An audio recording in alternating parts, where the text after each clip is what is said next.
Assalamualaikum warahmatullahi wabarakatuh. Nama saya Dia Cikita Karina. Saya akan mempresentasikan topik TA saya yang berjudul Rancang Bangun Aplikasi Penjualan dan Tracking Progres Produksi Percetakan Berbasis Web pada CV Abadi. Yang pertama, latar belakang. Dimulai dari pelanggan menanyakan harga satuan produk, kemudian pelanggan memberikan desain produk kepada bagian penjualan, di mana bagian penjualan membuatkan invoice dan pelanggan dapat memberikan uang muka maupun tidak. Bagian produksi menyiapkan bahan baku dan melakukan proses produksi. Kemudian pelanggan akan diberitahu apabila pesanannya telah selesai. Pelanggan melakukan pelunasan pembayaran kepada bagian penjualan. Permasalahannya, pada CV Abadi ada 4. Yang pertama, banyak pelanggan yang menanyakan harga satuan produk. Yang kedua, bagian penjualan tidak mengetahui tanggal jatuh tempo pesanan pelanggan. Permasalahan ketiga, bagian penjualan tidak mengetahui piutang pelanggan. Permasalahan keempat, terdapat pelanggan yang menanyakan proses pemesanannya. Kemudian, solusi yang saya tawarkan yang pertama, ketika transaksi penjualan, pelanggan akan langsung mengetahui informasi harga jual produk dari aplikasi. Solusi yang kedua, aplikasi memiliki fitur jadwal proses produksi. Solusi yang ketiga, aplikasi akan memberikan informasi piutang pelanggan. Dan solusi yang keempat, pelanggan akan mendapatkan notifikasi informasi proses pesanannya melalui email. Kemudian, batasan masalah. Yang pertama, bahan baku produksi diasumsikan selalu tersedia dan berkualitas baik. Yang kedua, mesin diasumsikan selalu berfungsi dengan baik. Yang ketiga, pelanggan sudah mempunyai desain yang akan dicetak atau perusahaan mempunyai desain produk yang sesuai dengan keinginan pelanggan. Yang keempat, pengerjaan produksi produk diasumsikan akan selalu tepat waktu sesuai SOP perusahaan. Yang kelima, aplikasi hanya dirancang berdasarkan model SDLC atau System Development Life Cycle yang tidak dilakukan sampai tahapan maintenance. Kemudian manfaatnya bagi bagian penjualan dapat memperoleh informasi terkait dengan tanggal jatuh tempo pemesanan dan pelunasan pembayaran pelanggan, mempermudah dalam perhitungan harga jual tiap produk sesuai keinginan pelanggan, dapat mengetahui progres dari proses produksi pesanan pelanggan agar dapat memperkirakan tanggal jatuh tempo pemesanan untuk pemesanan selanjutnya. Bagi bagian produksi dapat memperoleh informasi pengerjaan produksi pesanan pelanggan dan dapat memberikan progres dari proses produksi yang sedang dikerjakan. Bagi pemilih dapat mengetahui informasi penjualan selama periode tertentu. Bagi pelanggan dapat mengetahui progres dari proses produksi pesanannya. Model System Development Life Cycle atau SDLC memiliki 5 tahapan. Yang pertama, tahapan System Investigation. Tahapan ini mencakup studi awal solusi sistem informasi yang diusulkan untuk memenuhi identifikasi prioritas bisnis dan peluang perusahaan. Yang kedua, tahapan System Analysis. Tahapan ini merupakan informasi yang dibutuhkan oleh pengguna akhir di mana menghasilkan persyaratan fungsional yang selanjutnya digunakan sebagai dasar untuk desain sistem informasi baru. Yang ketiga ada tahap sistem desain. Sistem desain terdiri dari aktivitas desain yang menghasilkan spesifikasi sistem pada proses analisis sistem. Untuk tahapan yang keempat, sistem implementation. Tahapan ini melibatkan perangkat keras, perangkat lunak, pengujian program dan prosedur, konversi sumber data, dan berbagai alternatif konversi.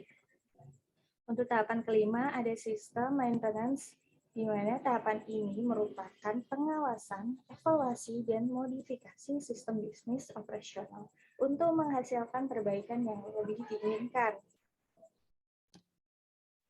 Selanjutnya, tahap sistem investigation berdasarkan hasil wawancara dan observasi kepada pemilih CV Abadi selaku Dr. Sumartono didapatkan hasil yang pertama, bagian penjualan memiliki tugas untuk merekap data pemesanan, pembayaran, dan pengiriman.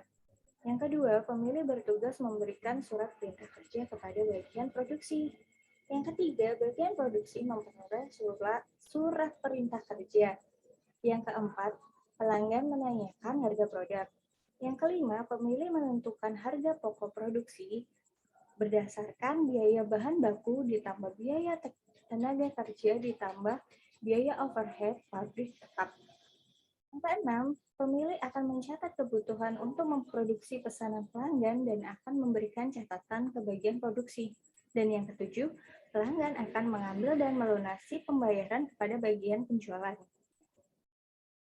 Pada tahap sistem analisis, saya gambarkan berdasarkan input, proses, dan output atau IPO, di mana input dimulai dari masukan dari data karyawan, data produk, data barang, dan data pelanggan yang diolah menjadi data master. Kemudian dari data tersebut diolah kembali dan akan menghasilkan informasi harga jual produk. Informasi harga jual produk akan diolah kembali menjadi informasi penjualan, dan informasi penjualan akan diolah menjadi laporan penjualan, di mana setiap pelanggan yang membayar uang muka akan mendapatkan dokumen invoice, dan untuk pelunasan pembayaran akan mendapatkan nota pembayaran. Untuk tahap sistem desain, saya menggambarkan di sebelah kiri ada diagram jenjang, seperti yang dapat dilihat. Kemudian di sebelah kanan ada konteks diagram. Selanjutnya tahap sistem implementation. Di sebelah kiri ada gambar, itu aplikasi yang saya buat. Di dalam aplikasi yang saya buat terdapat 3 menu, yaitu menu master, menu transaksi, dan menu laporan. Di mana menu master berisi data produk, barang, dan karyawan. Kemudian di menu transaksi berisi data penjualan, piutang, produksi, pengemasan, dan pengiriman. Kemudian menu laporan berisi laporan penjualan dan jadwal pemesanan. Hasil uji coba dari aplikasi yang telah saya buat, berdasarkan permasalahan yang ada, solusi yang pertama, bagian penjualan dapat memberikan jawaban dengan akurat sesuai dengan keinginan yang dipesan oleh pelanggan. Solusi yang kedua, bagian penjualan dapat menggunakan aplikasi ini melalui fitur menu laporan dan submenu jadwal pemesanan pelanggan beserta tanggal jatuh tempo pesanan pelanggan. Untuk solusi yang ketiga, bagian penjualan dapat menggunakan aplikasi ini melalui fitur menu transaksi dan submenu piutang, di mana transaksi piutang di sini menjelaskan pembayaran pelanggan yang belum lunas. Kemudian untuk permasalahan yang keempat, bagian penjualan dapat menggunakan aplikasi ini untuk melihat laporan jadwal pemesanan pelanggan berdasarkan status proses produksinya dan notifikasi email untuk pelanggan. Kesimpulannya, yang pertama, aplikasi dapat melakukan perhitungan harga penjualan sesuai kebutuhan pelanggan. Yang kedua, aplikasi dapat memberikan informasi berupa jadwal proses produksi yang ada di perusahaan beserta tanggal jatuh tempo pengerjaan. Yang ketiga, aplikasi dapat memberikan informasi untuk pelanggan yang belum melunasi pembayaran. Dan yang keempat, aplikasi dapat memberikan informasi berupa progres dari proses produksi pesanan pelanggan yang berupa tanggal dan jadwal. Kemudian untuk saran, yang pertama, aplikasi dapat ditambahkan fitur pemberitahuan saat ada penjualan dan pembayaran yang sudah jatuh tempo. Yang kedua, aplikasi dapat ditambahkan fungsi pembelian bahan baku dan pengendalian stok bahan baku. Yang ketiga, aplikasi dapat ditambahkan fungsi perhitungan pendapatan. Sekian presentasi saya. Terima kasih.